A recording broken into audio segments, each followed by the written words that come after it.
Nabil Abdulrashid, and of course, some of you will recognize me from mistaking me for security outside. Because when you look like me, you can't just be outside to enjoy the ambience. No! Everyone assumes you're there to search people or sell drugs. So I do both. I take them from him, give them to him. It's how you stimulate an economy, you see, or a war. So, you know, it's amazing. I got to the Britain's Got Talent last year. I got a golden buzzer. It was amazing.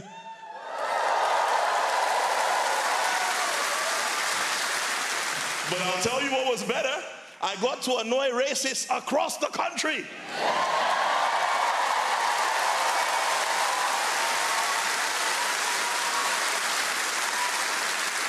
By simply existing, right? I'm not just talking about gammons on Twitter. I'm talking about other comedians, because believe it or not, comedians are some of the most insecure, racist, jealous people. I'm not saying they're all white men, but they are. And I had this one guy who did the show just like me, but he didn't do as well because he's shit. And he said, Nabil, you know why you did better than me? I said, because I'm better than you. And he said, no, the reason you did was because you've got a good gimmick. I said, gimmick? Gimmick? Okay, what's that then? He said, oh, you know. I said, what, exfoliation? What kind of... I thought everybody knew about it. I said, no, you know, the black stuff. I said, oh, you're really going to reduce my whole existence into a gimmick? This is not... I said, bitch. This is no gimmick. I woke up like this.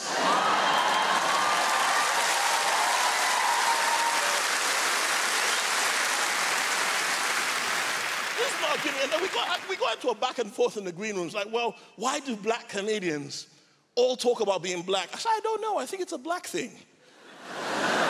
Said, yeah, but you guys all talk about race, and that's not a big deal anymore. I said, yeah, but you guys all talk about your genitals, and those were never a big deal. So...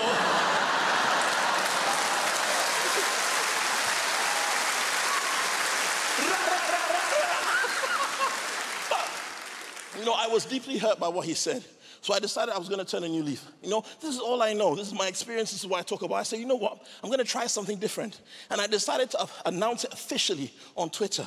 So I went on Twitter and I said, hey, guys, I promise not to do any more jokes about Islamophobia or racism as long as you guys promise not to be Islamophobic or racist to me for a week.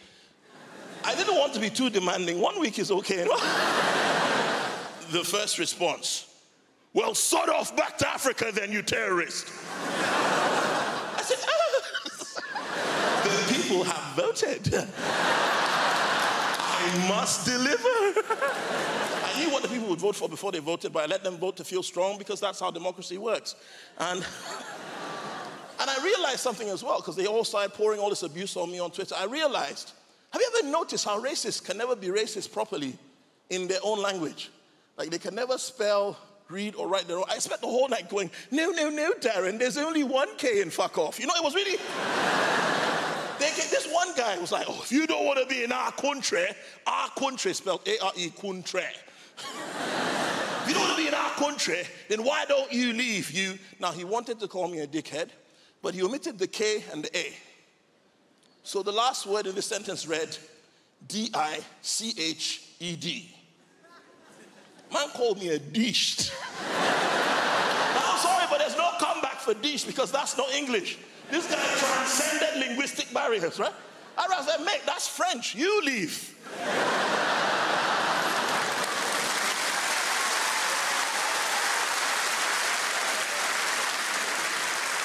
My favorite other thing that these guys do is they always heckle you with like threats of deportation. Like they're like, oh, you need to be on the first boat back to Africa. Because apparently there's a boat that just goes there, right? Doesn't go to any country in particular, just parks outside Africa and we moonwalk home, just... Even first boat back to... I said, what? Why the first boat? Eh? Why a boat? My brother, if you hate me that much, why not a plane? They're so much faster. Trust me, they work. That's how I came here. I ain't on the fast back to... I said, why the first boat? My brother, I descend from the tribe that turned slave ships around from Brazil and went back to Nigeria. You don't want me on a boat. Put me on a plane. Actually, Muslim plane, that might not work out so well, but... fair enough, okay. Thing is, they keep saying the first boat, the first boat. Man, I've got a wife and 2 kids. We're never making the first boat.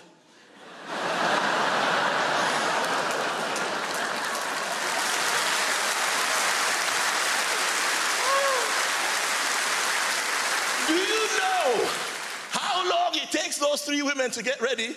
Nah, we're not making the first boat. And I can't leave her here because these guys don't like single moms. So, because racists tend to be misogynistic too. Yeah, I know, don't worry. I'm not a feminist.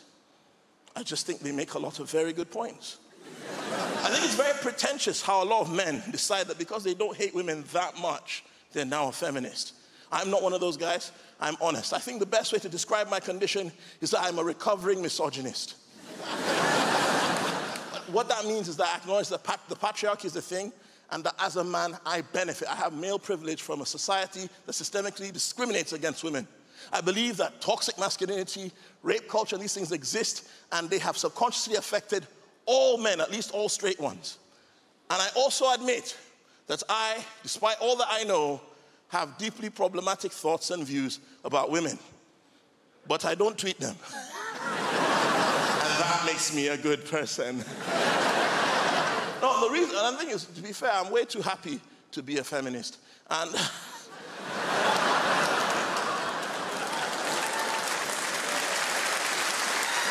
it's hard work. I said that recently in Brighton. And it was within earshot of a level 9 feminist. Now, yeah, she was a level 9. She had like the purple dreadlocks. She was like the boss of all, after you fight all the other feminists, she's the last one you meet. Just appears in a cloud of smoke and organic muesli, just... So, excuse me, I think you'll find that joke is sexist and it's a stereotype about feminists. I said, are you sure? I said, why don't you tell the truth, Nabil? With everything you know, why don't you want to be a feminist? And I said, well, to be fair, the real truth is this, okay? I have no interest in dismantling the patriarchy or getting rid of male privilege. She said, why? I said, because look at me, I'm black. Male privilege is the only privilege I have.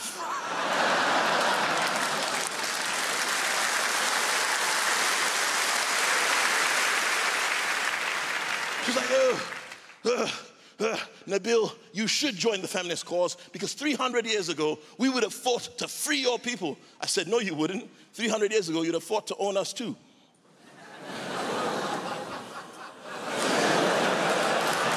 I said, no, you know what? This, I know, maybe for once we should make allyship transactional. Maybe we could have a trade.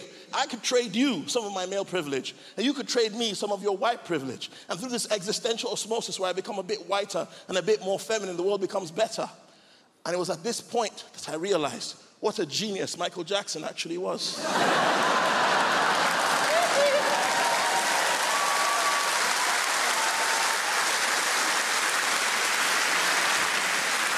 But the thing is, I remember just before everything went to shit, Christmas period, I was performing in Holland, right?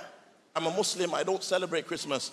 But, you know, it's a nice time because it brings out the best in people. People go out and do acts of charity that normally would not do it. It's something that I've always had a positive association with until I went to Holland. Because Holland has like a longer, darker cut of Christmas, like the Schneider cut of Christmas. Because I went over there and they teach children in Holland that if you're a good kid, then the Sinterklaas, which is basically Santa, will give you gifts. Oh, it's good, yeah. But if you're bad, then Zwart Piet, which means Black Pete, will kidnap you and sell you into slavery in Spain. And they teach this to kids as little as 3 and 4. Now, the promoter who's booked me is a black Surinamese Dutch guy, right? He's a black Dutch guy. Never thought to tell me that this was the case because not only that, white Dutch people run around in blackface scaring kids in the name of Christmas spirit. It's good, yeah. So I show up and these guys run up to me in full blackface, Zwart Piet, going, and out of fear for my life, I knocked him out cold, rude boy.